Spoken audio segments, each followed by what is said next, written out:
Salut! Vorbim astăzi despre un produs extrem de important care se numește glutationul. Ce este de fapt glutationul? Este un antioxidant complex, extrem de important pentru organism și este alcătuit din 3 aminoacizi, respectiv acidul glutamic, cisteina și glicina. Este considerat de către foarte mulți experți antioxidantul principal sau antioxidantul suprem sau mai este denumit mama tuturor antioxidanților, datorită faptul că el ajută la creșterea sau la sporirea altor antioxidanți precum vitamina C, vitamina E, coenzima Q10 și seleniu și de asemenea acidul alfa-lipoic, care este un antioxidant mai puțin întâlnit, dar extrem de important, în special pentru persoanele care suferă de diabet și persoanele care au probleme cu sistemul nervos central.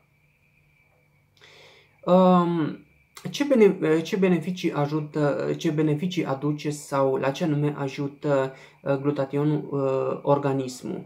În primul rând, protejează celulele împotriva stresului oxidativ, iar acest stres oxidativ este generat de niște substanțe toxice numite radicali liberi, care sunt rezultați din activitatea industrială, deci prin procesarea alimentelor, din anumiți aditivi, din anumite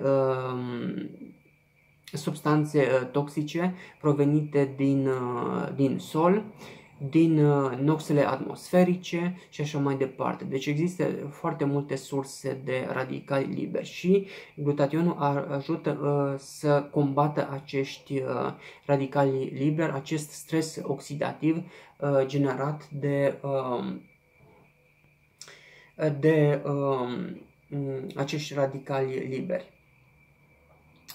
Apoi menține tinerețea organismului și încetinește procesul de îmbătrânire prin menținerea integrității sistemului osos, sistemului muscular, sistemului cardiovascular și acelui nervos, respectiv a funcției cognitive.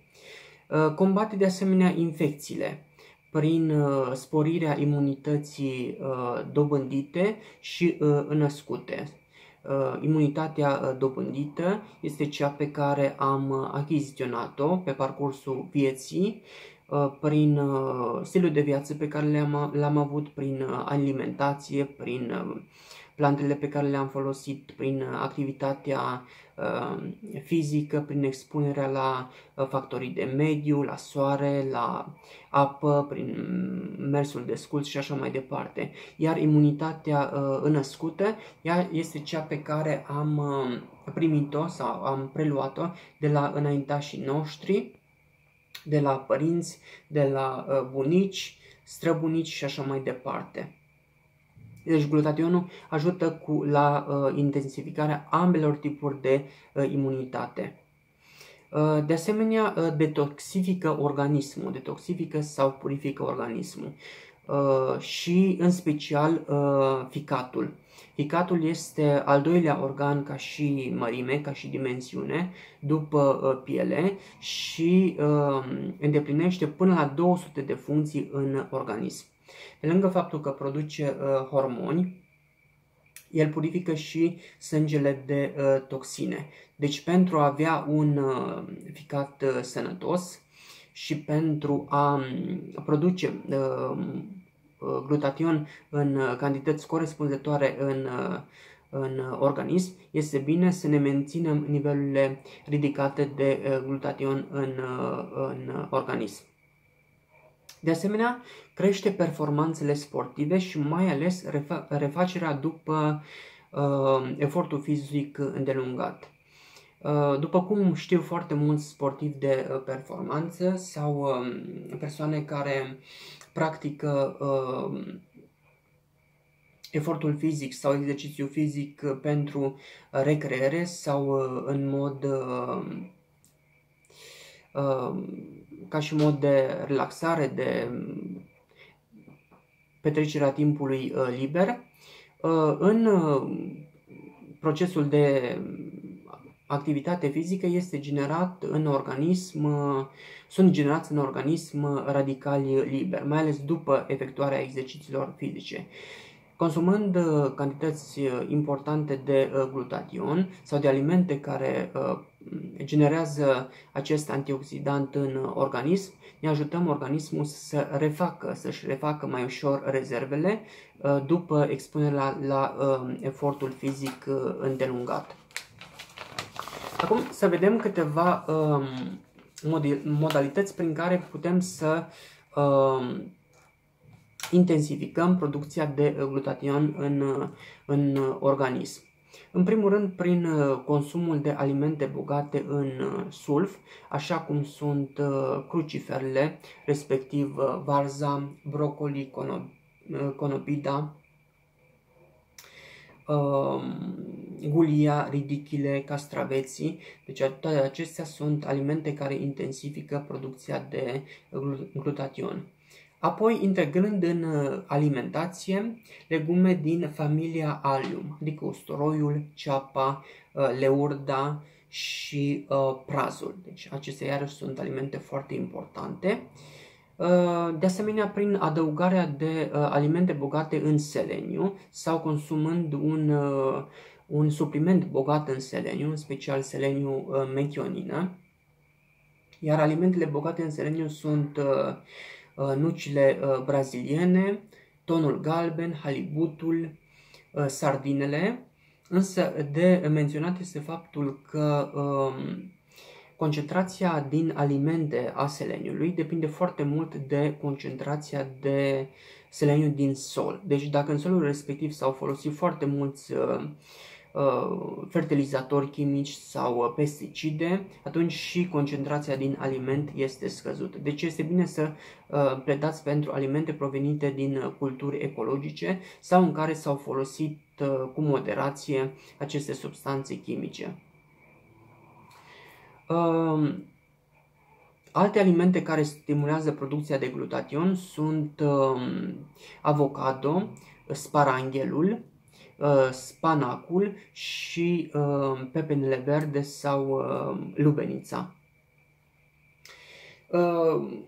O altă modalitate de această dată din interior care vine de creștere a nivelului de glutation este prin purificarea ficatului și acest lucru puteți să-l efectuați prin folosirea unor plante precum armurariul, anghinarea, păpădia, brusturile, schizandra, care este o plantă care este numită și planta cu cele 5 gusturi în medicina chineză, respectiv care echilibrează toate cele 5 elemente, respectiv apă, foc, lemn, pământ și metal. Și, după cum spuneam, în mod intern, în sensul că purificându-ne ficatul, având un ficat sănătos, acesta produce hormoni în mod corespunzător, detoxifică organismul într-un mod corespunzător și astfel noi putem avea aceste niveluri de glutation în organism la un nivel optim sau la în acei parametri care susțin sănătatea organismului. Deci, ca să recapitulăm, glutationul este un antioxidant extrem de important pe care unii îl numesc antioxidantul suprem, pentru că ajută organismul în special să se purifice de radicali liberi, de aceste substanțe toxice pe care le preluăm din alimentație, în special alimentele care sunt procesate, care sunt aditivate.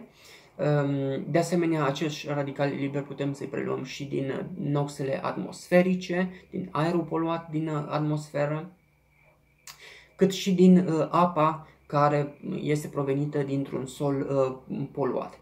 Deci glutationul ne ajută să eliminăm acești radicali liberi, să-i neutralizăm și de asemenea ne asigură să ne menținem tinerețea organismului prin menținerea integrității sistemului muscular, sistemului osos, sistemului nervos, deci a funcției cognitive, a funcției de memorare, de reactualizare și de concentrare.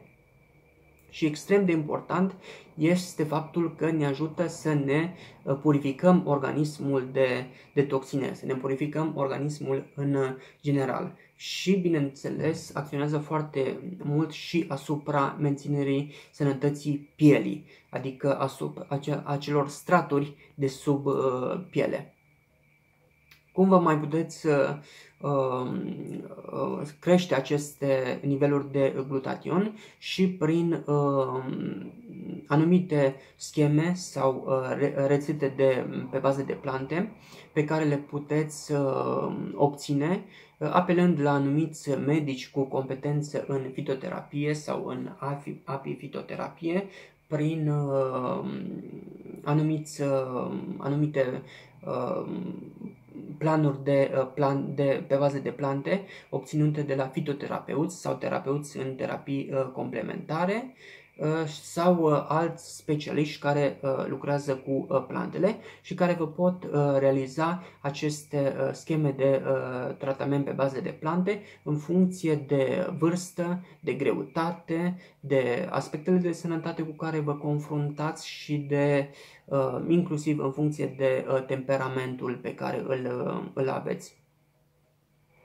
Puteți de asemenea accesa foarte multe informații privind acest antioxidant minunat și accesând pagina mea de internet wellness-coach.ro sau puteți de asemenea să-mi adresați întrebări pe adresa de mail plantevindecătoare@gmail.com. Aceste detalii o să le postez și sub video și ne putem vedea data viitoare pentru alte informații, pentru alte detalii și pentru alte videouri cu privire la alte plante și alte produse care sprijină și ajută starea noastră de sănătate, de fericire și de integritate. Pe curând!